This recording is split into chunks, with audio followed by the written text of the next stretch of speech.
All right, so now that the fronts are done, we're gonna move on to the rear. I've got my car jacked up as best I can with my crappy little jack. So here we are in the rear, and you can take a look, see how gross and rusted and bad those look here in the back. So of course, the first thing we're gonna do is jack up the car, take the wheel off so we can get access. All right, so there's two different ways you can do this. You can either remove this part of the caliper. You have a bolt up here and up here. That will take this off. That's if you need to replace your pads, but I'm replacing the entire caliper. So what I'm gonna do is I'm gonna take off two in the rear. So you have one back here, you have that 14mm bolt, and you also have another one right down here on the other side, that 14mm.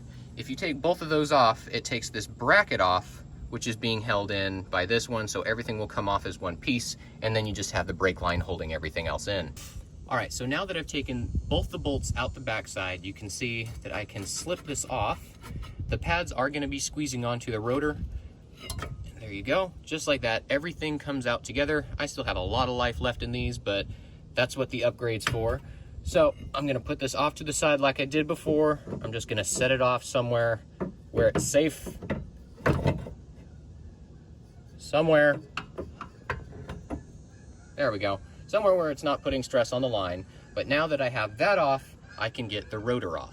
Okay, so the same thing I did on the front. The rear rotors have two holes, here and here. You're gonna put an M8 1.25, just like the front. I'm gonna put these in there. I'm gonna slowly tighten them until this thing pops out. Of course, if you don't have them, you don't need to. You just need to hit this with a hammer constantly until it finally cracks loose. But this is honestly the easiest way. Okay, now that we got the hub off, you can see here's your emergency brake setup. And something that I was curious about, I wanted to know, make sure mine was still good. So it looks like I still got a decent amount of meat on here. So I'm gonna hold off on replacing these. And I wanna make so my emergency brake is a little bit tighter. So you have 2 points of adjustment. You have the brakes that can be adjusted back here, and also the e-brake cable on the inside. So if you look down here at the bottom, just like any sort of drum brakes you might have, you have a wheel. When you turn this wheel, it'll adjust the brakes. So when I put the new rotors on here, I'm gonna adjust both sides to where they expand, but we'll get to that. I just wanted to let you guys know that I'm not gonna be replacing these, but if you need to, that's a whole nother animal. So because I'm holding off on that, the next thing I'm going to do, since I have everything out of the way, no important bits, this dust shield. This is not going to fit with the upgrade. So either you cut this off, you bend it out of the way, you have to do something because the new rotors are gonna be hitting this. So I'm most likely what I'm gonna be doing is I'm gonna be bending this out of the way since that's the easiest way to do it. I don't have anything, you can see probably right here, there's the welded little rivet areas. You can drill those out and you should be able to get these out quite cleanly, but I'm too lazy and I'm just gonna smash this to the side. All right, so a little bit of progress report here. The welds that go onto these are actually, like, this metal is very soft. It's very pliable. So as I was smacking it, I noticed it started to kind of come away from these welds. So I just got my claw hammer in there, put the hammer on the back, hit the top of it with my other hammer, and this thing just kind of peels away. Takes a little bit of time, but it's better than drilling a hole, and it's actually very easy to do. But again, this is up to you. If you just want to bend it out of the way, if you want to take it off, you want to cut it off, totally up to you. And there's the heat shield, dead. And of course, right over here, this is what I came up to. I went around and just really just pried the whole thing off. It was super easy. It's a very soft metal. And then whatever, if I had anything left, I just kind of smashed it back into place so nothing gets caught. And that's a whole lot easier than cutting. So here I have the new rear brakes. These are the calipers. Here's the big boys, 2 pistons in the back instead of a single.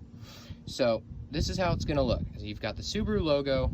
I'm on the left side of the car. So when I put it up, you're gonna read Subaru, and then you're gonna have the bleeder valve up top. I've already got the adapters put into place. As you can see, the torque solutions. So it comes with 3 different size screws. The longest ones go in this one because those are the only ones that fit, the only ones that go through. Sadly, they have like a middle size, but it's not the same thread.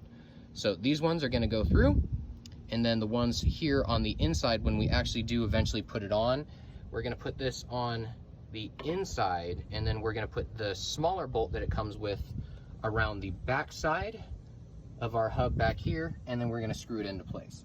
So I've got my caliper set up just like that. So now, before I get that thrown on, so you have two separate clips. You have one down here and you also have one up here. This one down here is gonna be basically the same as the one on top. You've got the clip portion right there. You just need to back that out so this whole thing can move. Now this clip is an absolute pain to get to. So after I hit it with a hammer a few times and kind of knock things loose, I got a flathead screwdriver, and there's a little groove, as you can see, on top. If you put a flathead back there and just enough to kind of wiggle it back here, and then you can pry it out just like that. That's just enough to get these out. All right, I just got the clip out, and this is what it looks like. Very simple. All you have to do to get it started is I got some pliers, popped it in and kind of squeeze it out, and then once you get this little lip in here, you can pop a screwdriver or something in there. It'll come flying out. It's much easier than the front one. But now that that's out, we're gonna have to get this brake line loose. So I'm gonna crack this brake line. This is a 10 millimeter. And again, I'm gonna be using my flare wrench. It looks like this. It prevents it, well, more so, it prevents it from rounding anything off. So I'm gonna pop that on there, and then something to hold on to either the top of this hose or the top portion here. Either you got vice grips, or you have just a regular anything that holds onto this, honestly, so you can get this loose.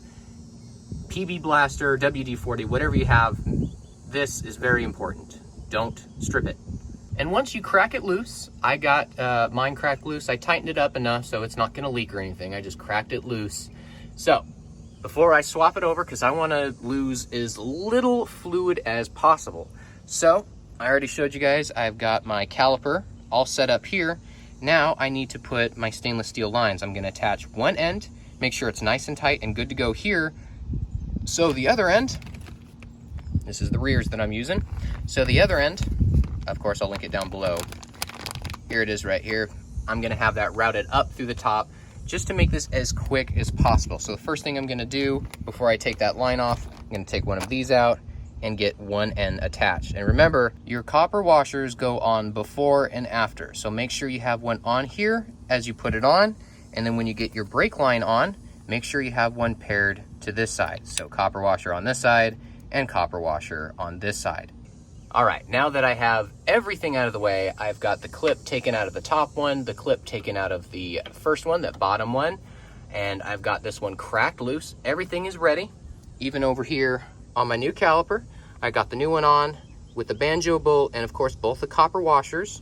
I got everything set up the way that I want it.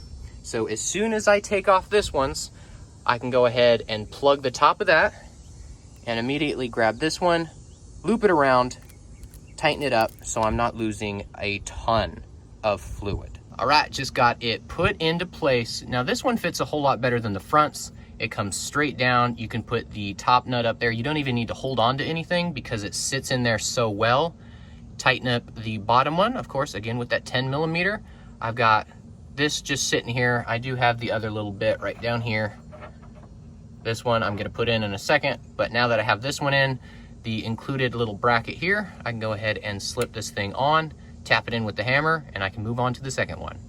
All right, so from what I can tell, how to put this on, since there's really no instructions, I can't find a whole lot of people that know exactly how this goes on. This horseshoe clip stays on. So what you do is it needs to be pointed down, so this open end pointed down.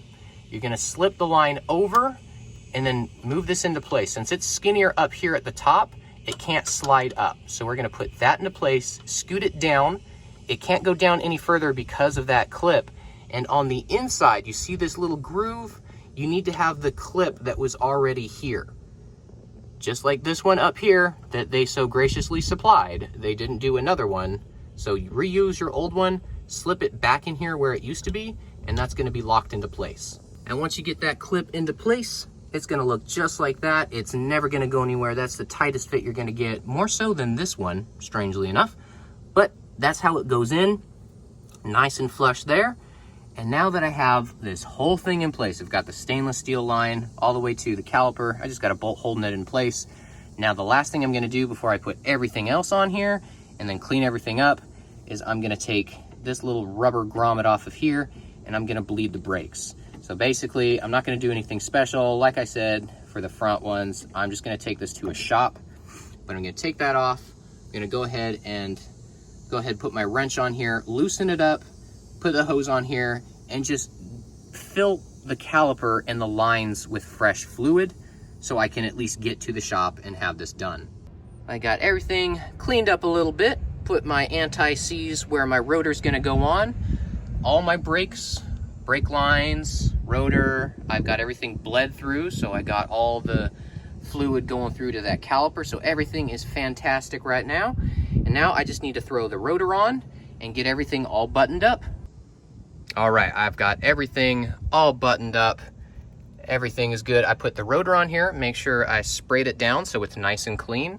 I've got my caliper put into place, and it's a really, really tight clearance with those long screws that are on the inside, but the short screws are the ones that go in here, like I said before. So those are gonna go in the place that the last bracket was in, so you can see that back one back there. Make sure those are nice and tight. Now I just need to put the brake pads in. So of course, before I put the brake pads in, I always use the same stuff. I use the parts lubricant, so there's no squeaking or rattling or anything that might be created with these in there. So I'm gonna go ahead and throw that on the backside and also on the sides where it slides in to the caliper. Anywhere where metal is touching, I'm gonna make sure that that lubricant is in there. Okay, now that I have the brake pads in, you can see what I've done here. I got the rod that came with this. It goes through the caliper, through the first brake pad, and then this piece is gonna go under. This is the aftermarket one. This isn't the one that's from the factory. So this goes underneath here, and then again through the hole here, and then the hole on the other side. This middle part keeps these brake pads pushed down, while this one keeps these pushed up. So everything's pushing against each other, so everything stays very solid. I've got both flat ends on the outside, just like I did on the front. And last but not least, I have cotter pins, these little guys over here. These are gonna go on the inside, right where that little hole is, right there. Once those are put in, these things are locked into place.